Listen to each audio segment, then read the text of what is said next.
Hello friends, Heidi here from Rain Country. God is good all the time. Because I always get new questions coming in, or maybe it's the same question, but I just want to do another update on that so people can see a newer video with maybe some more information. I thought it would be a good idea to shoot a video on herbal vinegars. So a lot of times when people first get into making their own homemade vinegar, all they think of is ACV or apple cider vinegar, which a lot of people don't, you might not even associate with the fact that apple cider vinegar is made from apple cider, or at least apple juice.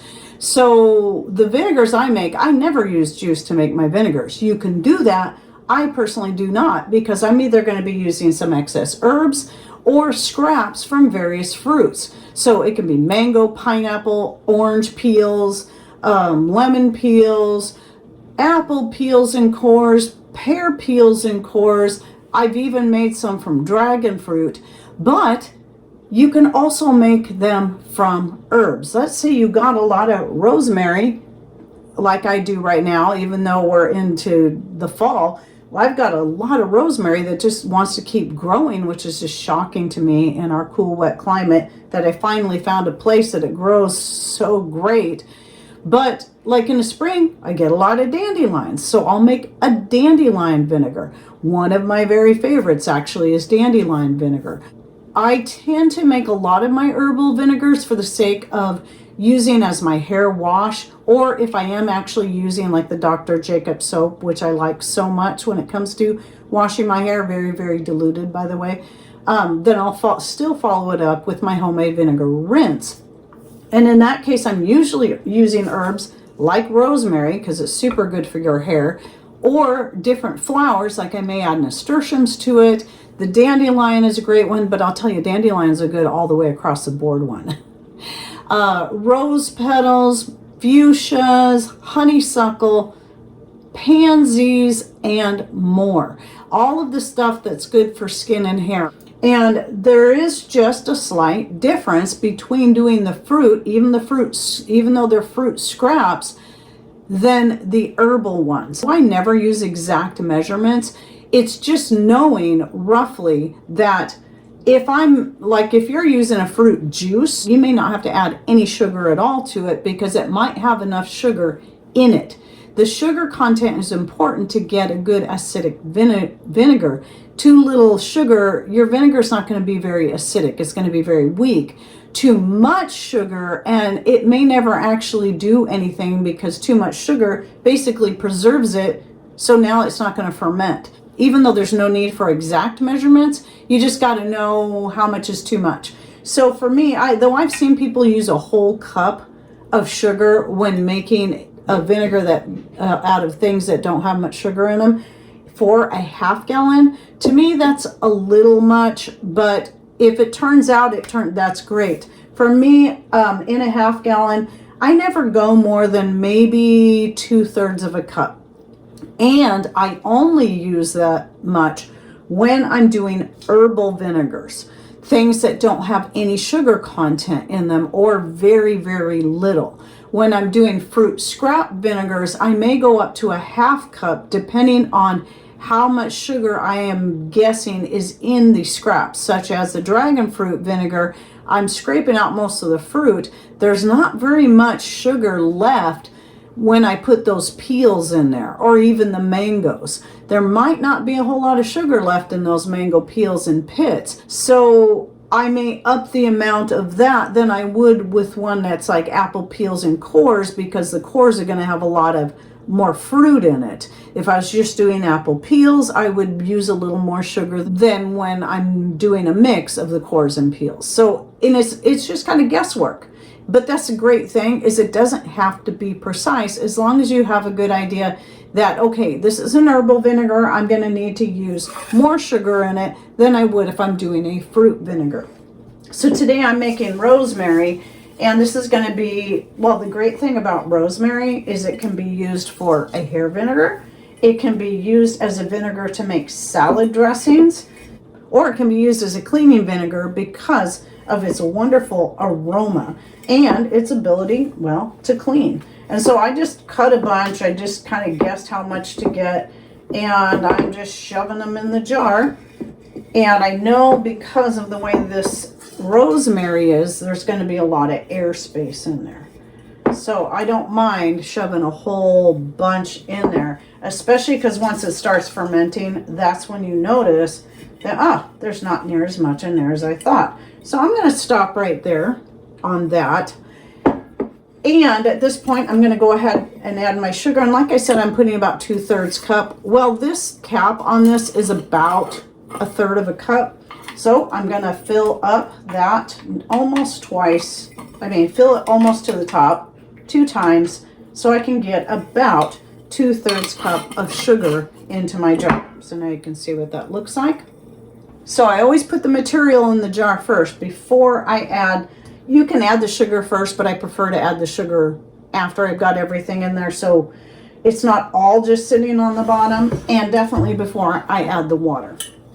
Material, sugar, and water. You don't have to do it in that order. If you do it a different order, it's not going to hurt it. This to me just makes it easier because as I'm pouring the water in, it's pouring over the sugar and then starting to dissolve it right away. Now, if unlike this one, you have vinegar that's easy to stir, when you're doing something like this where I got like whole branches of rosemary in there, it's really hard to stir. Don't worry about that, because the one thing about this is it's mostly just going to stay below the surface of the water. And either way, the bacteria and yeast that's present on this raw material is going to start working through the sugars, even if they're all at the bottom. Another thing you can do in a situation like this is you can take a cap that has a good seal on it, like this has a silicone ring on it, this particular cap. Couldn't find any of my green ones. I think they're on something else. But anyway, just get it on there tight and then shake it. So this is typically how I'll do it with one like this that I can't stir as easily as my fruit vinegars and my floral vinegars. And then at that point, don't leave that cap on, because you want it to start fermenting, and it will ferment with the cap on. That's not the big deal. The thing is you need to allow the gases to escape as it starts fermenting, because as the sugars are getting worked through, it's going to produce gases that will build up pressure. Yes, you can use a pickling top or pickling pipe or whatever they're called on top, but I don't personally recommend it unless you remember for certain to remove that at about the 2-week mark when it stops bubbling, or whenever it stops bubbling. It's important to remove that and put on some kind of cloth, paper towel, coffee filter, anything that's going to allow the oxygen to get in but still keep dust, bugs, and the like out. And so I just always put a cloth over it immediately. There's no need for me to mess around with the pickling top, because if you leave the pickling top on there for the full 30 days-ish that it takes for it to ferment, you're going to end up with wine at the end. So if you'd still have to have a pickling top on it so that it keeps releasing the gases and doesn't cause it to explode. It's going to need the oxygen for it to actually turn to vinegar, because alcohol is only the first stage. And then the alcohol will continue to get stronger in the next 2 weeks. But for vinegar, with the oxygen exposure, it then just immediately starts turning into acetic acid. So you put a cloth on there, you're going to leave it for approximately a month. If you are able to stir it, or in this case, I'm not going to be able to stir it, but then I'll still take my chopstick and just kind of push things down and maybe try to stir the top. That's to prevent mold from forming on top. And the only reason mold's going to form on top of the vinegar, like that video that my most recent vinegar video was about mold, is just because you might have material when it's in the bubbling stage, especially things like flowers and fruits, it's going to push that material up above the water. And so every day you got to come in there and keep pushing it down and stirring it up, and that will prevent the mold from forming. After about 2 weeks, when it stops bubbling, usually things will sink below the surface, and then you don't have to worry about the stirring constantly. Not that you can't, you just don't need to worry about it. And so I want to list off some of my favorite other types of vinegars I like to make from herbs, and one is garlic oregano, which would though I still have yet to make it for using in salad dressings. I keep saying I'm going to. My main purpose is I make it to add to the chicken's water because that garlic and oregano is really good for them, and I put a little bit of that vinegar in their water. You can do the same for some of your pets. Use some of the herbs that you know are really good for them and put a little vinegar in their water if they will drink it. Our dog won't drink it no matter how little vinegar I put in there. He just does not like it. I've also used golden oregano. That's a really good one. And I'm using that one for the chickens, but that one can also be good for salad dressings, also be good for cleaning. Well, actually any of these can be good for cleaning, but some just a little better than others, like lemon balm. I made a lemon balm vinegar this last season, and I didn't really care for the taste of it, but the smell of it was nice. And that I turned into a cleaning vinegar. And something like that, especially if it's a more medicinal herb, you can also use it maybe topically for treating different skin issues, and as well as using for making extracts or just taking internally. And then some other ideas would be like, and I kind of touched on this already, but let's say you're wanting to make a medicinal extract, and especially if you're looking at wanting to make one that doesn't involve alcohol because you're trying to keep alcohol out of your home. Well, you can make your medicinal extracts out of vinegar, out of your homemade vinegar. You can do either straight vinegar, or you can do a blend, an oxymel of 50-50 vinegar to honey, and that will make it taste better. Despite what some people may say, they do work great for extracting the medicinal properties of your herbs. I've tried so many different types of solvents, and my homemade wine, my homemade vinegar, and the honey blend, all these have worked great. I've had some that weren't quite so great, like the glycerin idea. It could be a good option for making an alcohol-free medicinal extract, but I don't find it to get near as strong as using vinegar, wine, or any other type of alcohol, or even the vinegar wine mixture. So back to what I was saying, if you're wanting to make a medicinal extract, well, let's say you're wanting to make a self-heal extract like one I started recently.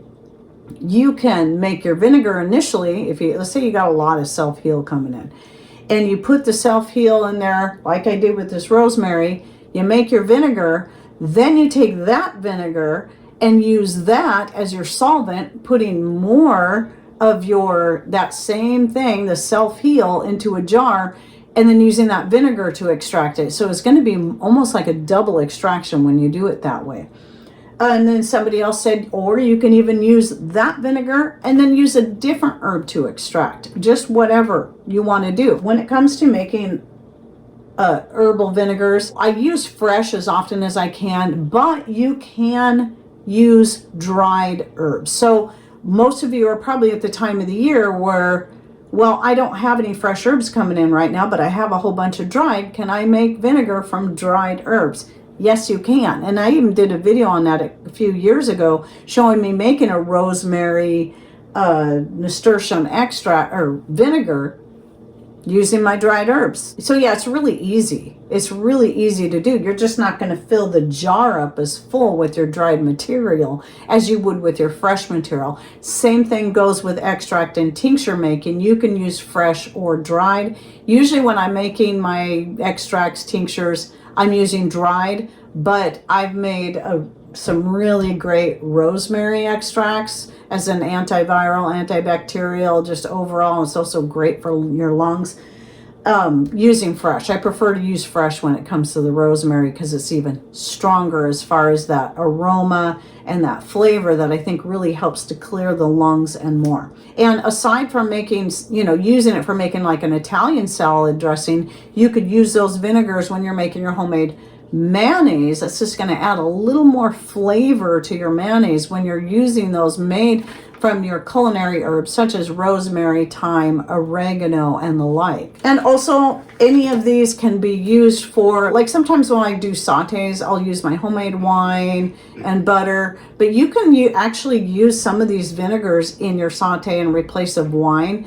And especially if they're ones that maybe you didn't let them get quite so acidic so they don't have that more pungent flavor to it. Like I've used raisin vinegar for that where it still just had that smooth flavor. It was vinegar, but it wasn't super acidic, and that worked really good. Well, you could do the same idea with your culinary herbal vinegars and use those in your different sautés and stir fries. So anyway, there's just a few ideas there. I just kind of wanted to cover that again, and I just love doing this because I like to remind people that there's so much more you can do with vinegars, so many different kinds that you can make that isn't just about apples. And another video I'm going to link to down below, even though I pretty much covered most of it here, is the video on the last thorough one I did on vinegar making. And I think I might go even more into some of the different ideas, but you might want to check that out for just a little more information. I'm sure there's something I forgot to say here anyway. So please share with us in comments down below. Have you made herbal vinegars? What are your favorite kinds? How do you use them? I'm sure other people would love to read your comments and get a few more ideas from you as well. And thanks for watching. Take care and God bless.